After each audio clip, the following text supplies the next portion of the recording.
So I'd like to say now a little bit more about the Kabbalistic part of this post. Whereas my knowledge of Hinduism is almost purely experiential, my knowledge of Kabbalah is similarly so. It's just that there I did not visit temples for 5 years, but I studied Kabbalah at university. So I have a degree in mostly medieval Kabbalah, so linguistic Kabbalah, with my master's thesis being about the different aspects of mystical death as part of Kabbalistic texts and as part of the Kabbalistic world, as a return to the original state, or as Kabbalists would call it, to reach the world to come, which usually is this same world we're in. It's not a new imagined world. It's yeah.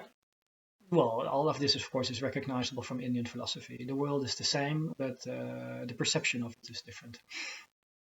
So, even though I have a scholarly background of Kabbalah, my reason to study Kabbalah was as a result of my numerical experiences in Hinduism.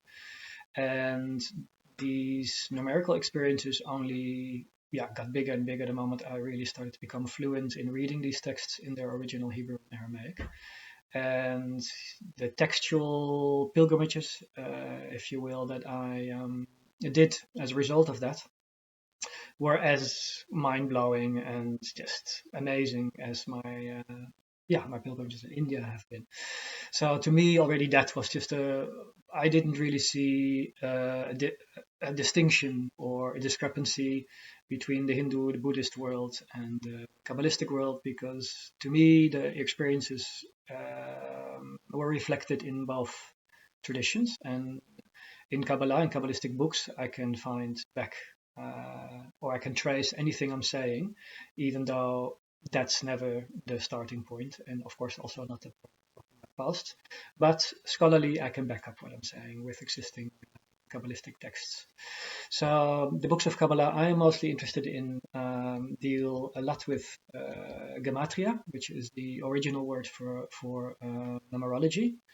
So everything we know these days in the New Age communities, etc., about numerology stems from gematria, which is the technique or the practice to look at the Hebrew words and see what the numbers of the letters are that form those words. So this is a massive topic, and that's the topic I'm mostly interested in, even though it's by far not the only topic or what's going on in the books of Kabbalah.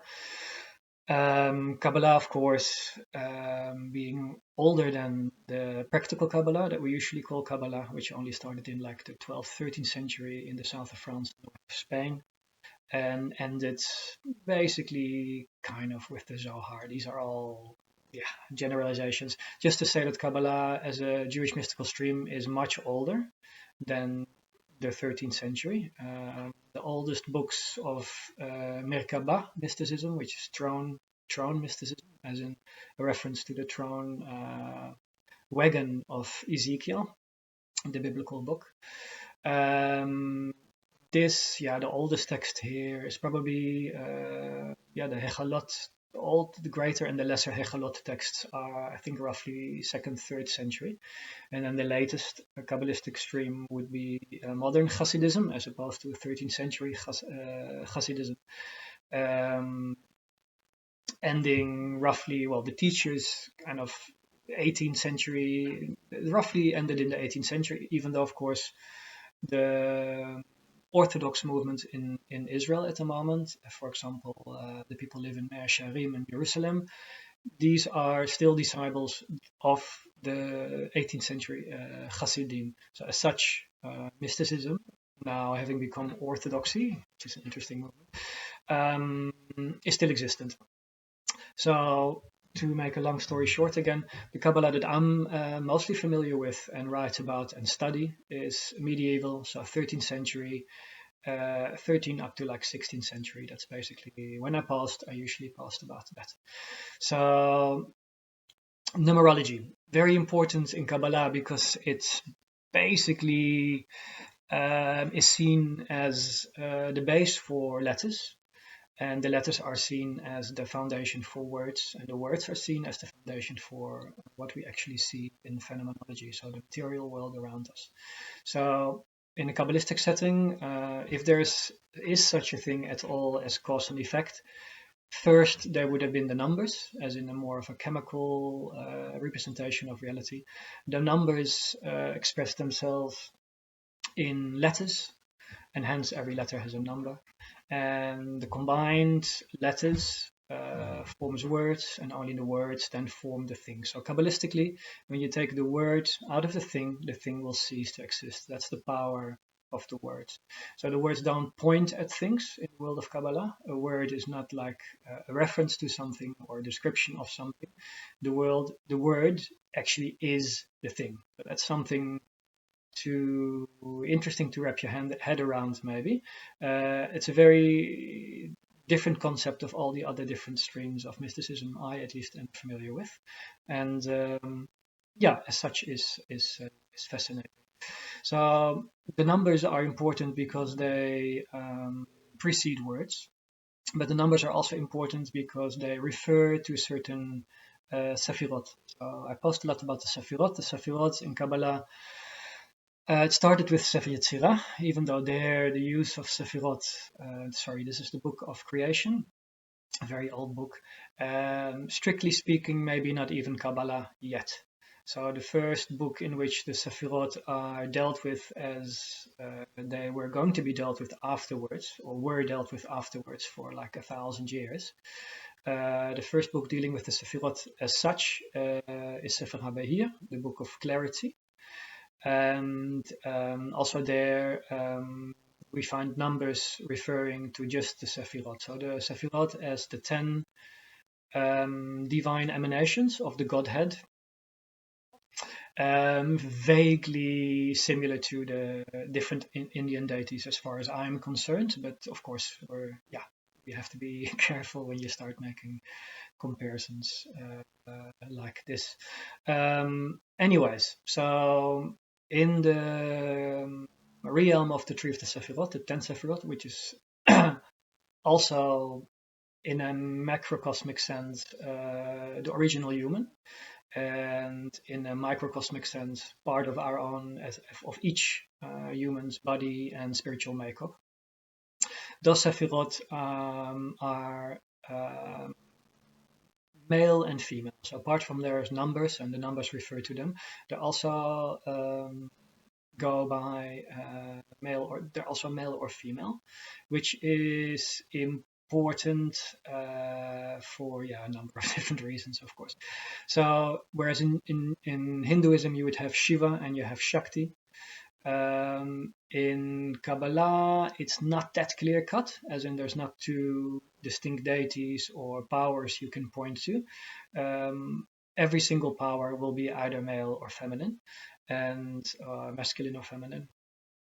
In the tree of Sefirot, though, all of the Sefirot that are on the left side are feminine, where the ones on the right side are masculine, and the ones on the middle line, for people that are familiar with the layout, are either male or female, even though they could be looked upon as androgynous, of course, being on the middle in between male and female. So of all the Sefirot on the left side, the ones that are in Kabbalistic texts mostly affiliated with the creational processes, and hence later, or not later, but and hence on the side mystically are also the gateways back to the original state, which, as I noted, is not a different state, is the state we are in right now, and everything is right now, but is not being recognized as such anymore.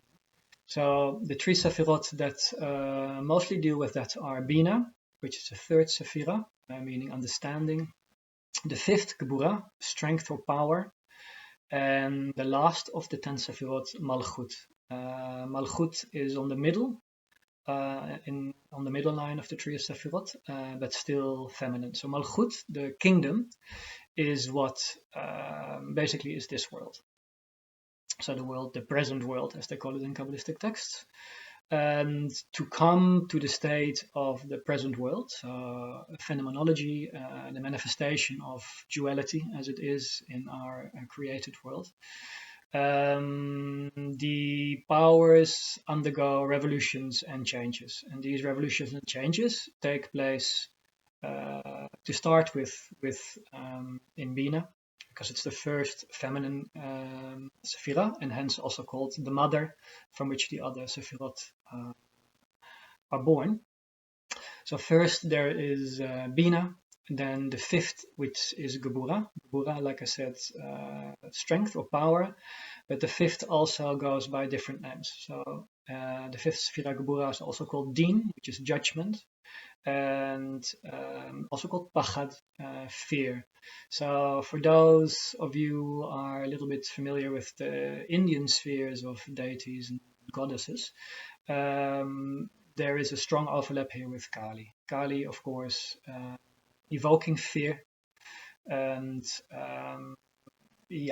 also maybe the personification of judgment, but in a very abstract and objective way, if you can say something like that. So anyways, that's a little bit of an introduction and into the feminine side of Kabbalah. All the books also have a whole theory of angiology. So there you have complete different cognomen of the different Sephirot, and hence also a whole different theosophy about feminine powers. And this is not the place to go into that. Last thing to maybe point out is that as part of the 10 Sephirot, the 9th one is Yesod, and Yesod is foundation. There are many books, Kabbalistic books. I'm thinking at the moment of Recanati, Italian Kabbalist, quite well known. He compared Yesod, the foundation, to the pillar, and even went as far as to give it phallic connotations, which to me is really interesting, because to me the number of Shiva is 9, like Yesod is the ninth Sephira, and of course the main representation of Shiva is the pillar, as in the lingam. So yeah, everything comes together in my head, and it just flows in all kinds of different directions right now. But I think this is a good place to stop. So again, I'd like to do more of these posts, just to speak a bit more about what's going on, and as I said, because I think it might be interesting. So to connect to that, I hope this is interesting, and if it is, feel free to let me know if there's any of the posts that I've done over the last year that you are particularly interested in, or find puzzling, or want to know a little bit more about. Drop me a line, and then for my next post I will try to incorporate that. That's it so far. Thanks for listening. I hope it was interesting, and